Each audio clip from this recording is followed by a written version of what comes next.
பெரியோர்கள், தாய்மார்கள், சகோதர சகோதரிகள், இளைஞர் படை எல்லோருக்கும் என்னுடைய வணக்கத்தை தெரிவித்துக் கொள்கின்றேன். முதல்ல மன்னிப்பையும் கோரிக்கொள்கின்றேன். என்று உங்களோடு இருக்க வேண்டும் என்கின்ற பெரிய ஆசை, உங்களோடு சேர்ந்து போராட வேண்டும் என்கின்ற பெரிய ஆசை. காவல்துறை அனுமதி மறுப்பை நீங்கள் பார்த்துருக்கிறீங்க. அதனால் நம்முடைய மாவட்ட தலைவர் அவர்கள் அந்த அனுமதி மறுப்பை எதிர்த்து நீதியை பெற்று கோர்ட் மூலமாக மறுபடியும் ஆர்ப்பாட்டத்தை நடத்துவதாக எனக்கு சொல்லியிருந்தார்கள். அதன் காரணமாக டெல்லியில் ஒரு கட்சி நிகழ்ச்சிக்காக வந்துவிட்டேன். ஆனாலும் இன்று நீங்கள் எல்லோரும் கூட காவல்துறையினுடைய தடையெல்லாம் மீறி இன்று இந்த போராட்டத்தை நடத்தி கொண்டிருக்கின்றீர்கள். ஆனால் நிச்சயமாக உங்களுக்கு உறுதியளிக்கின்றேன், அடுத்து நடக்கக்கூடிய போராட்டத்திற்கு நான் நிச்சயமாக அங்கே இருப்பேன்.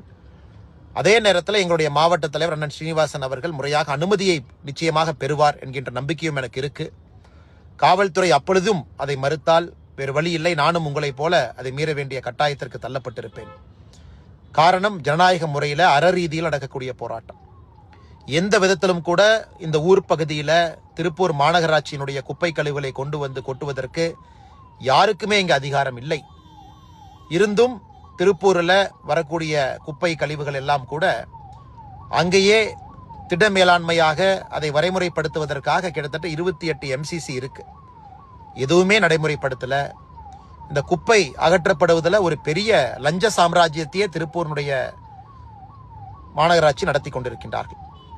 இன்னைக்கு அதை பேச்சு மூச்சு இல்லாமல் சத்தம் போடாமல் அதை நைஸாக கொண்டு வந்து சின்னக்காளிபாளையத்தில் கிட்டத்தட்ட ஒரு 6-7 கிராம பொதுமக்களுக்கு தொந்தரவு கொடுக்கும் விதமாக அராஜகத்தோடு இதை கொட்டியே தீர்வோம் என்று ஆர்ப்பாட்டம் செய்து கொண்டிருக்கின்றார்கள் அவர்கள். அதை எதிர்த்து ஜனநாயக ரீதியில் நாம் ஆர்ப்பாட்டம் செய்து கொண்டிருக்கின்றோம். அதனால் கவலையை விடுங்க, உங்களோட எப்பொழுதும் நாங்கள் இருப்போம். அப்படி அவங்க குப்பையை கொட்ட முடியாது. காரணம், PAP வாய்க்கால் ஒரு பக்கம் போகுது, குப்பை எங்கே கொட்டுவோம் என்று சொல்கின்றாங்களோ இப்போதான் அதுக்கு பக்கத்தில் 1500 ஏழை எளிய மக்களுக்கான வீட்டு வசதி இப்போதான் வந்திருக்கு. அவர்களுக்கு பிரச்சனை. இளைஞர்கள் இதை இப்போதான் விளையாட்டு மைதானமாக பயன்படுத்தி கொண்டிருக்கின்றார்கள், அவர்களுக்கு பிரச்சனை.